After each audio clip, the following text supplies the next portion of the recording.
Hi everybody, welcome to day 8 of Treasure Trovember. I am so happy that you're here today, and I will get right to the prompt. Today we're going to add a flower to our collage.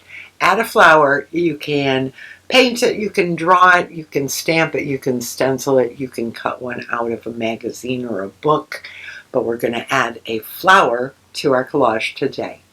And then we'll come back tomorrow for day 9. Thanks for being here.